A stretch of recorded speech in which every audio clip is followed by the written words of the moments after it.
Apa sih penemuan paling bermanfaat yang pernah umat manusia ciptakan? Apakah itu api?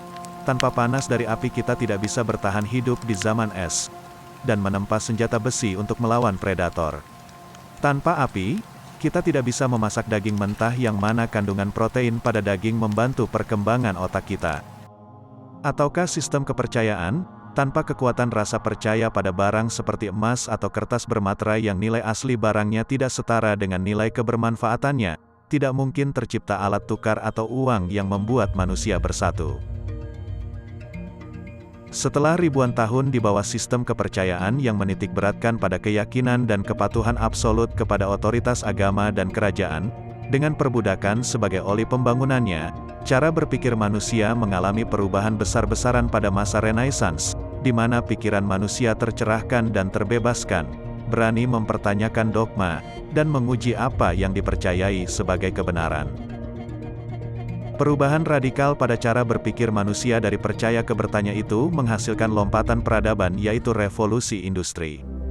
Sains mengubah cara berpikir manusia, turunannya teknologi membuat ringan pekerjaan manusia, mengurangi rasa sakit fisik karena pekerjaan kasar. Energi panas uap, energi listrik dan sekarang informasi membuat sesuatu yang asalnya sulit menjadi mudah, yang jauh menjadi saling terhubung satu sama lain.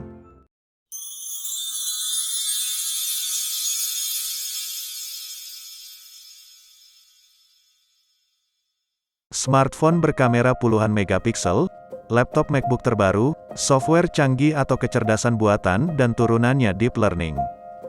Mobil autopilot Tesla dan PS5 yang dipersenjatai prosesor dan GPU AMD tidak mampu berjalan tanpa microchip. Microchip adalah sirkuit logika canggih berfungsi seperti otak yang berisi miliaran transistor terintegrasi, yang tercetak pada potongan silikon seukuran kuku jari. Transistor mengatur sekaligus mengendalikan arus informasi, dalam hal ini listrik bermuatan elektron sehingga mesin mampu membuat keputusan logis.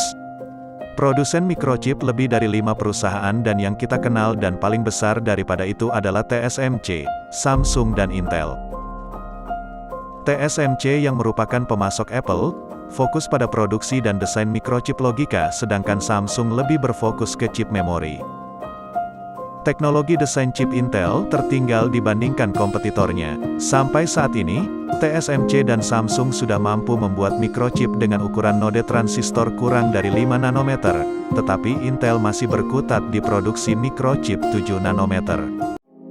Semakin kecil ukuran transistor dan makin banyak jumlah transistor pada microchip dalam perangkat gawai, maka makin hemat energi, panas berkurang dan arus informasi semakin cepat, sehingga bisa membuka beberapa aplikasi sekaligus tanpa hambatan. Pembuatan chip sangat rumit, mulai dari proses pemisahan dan pemurnian silikon yang berasal dari pasir, desain sirkuit logika chip, sampai proses percetakan transistor.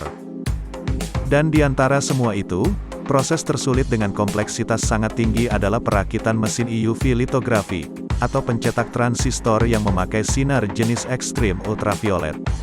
Pemakaian sinar ekstrim ultraviolet yang memiliki panjang gelombang sangat pendek, di mana makin pendek gelombang maka makin besar energi yang dipancarkan ini, untuk memungkinkan ukuran transistor yang tercetak atau terpahat pada silikon sangat kecil. Kompleks karena teknologi yang digunakan tidak hanya mesin yang presisif, tapi juga keahlian dalam bidang kuantum optik dan elektromagnetik yang mana aplikasinya masih baru, dan perlu penguasaan fisika modern tingkat lanjut.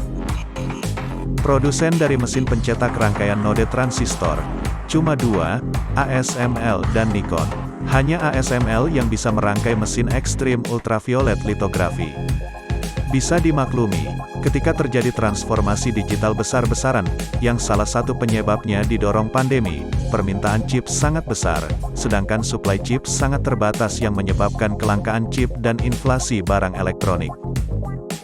Keberhargaan microchip dan mesin litografi di era informasi bagaikan api di zaman primitif. Tampaknya tidak akan ada kehidupan digital.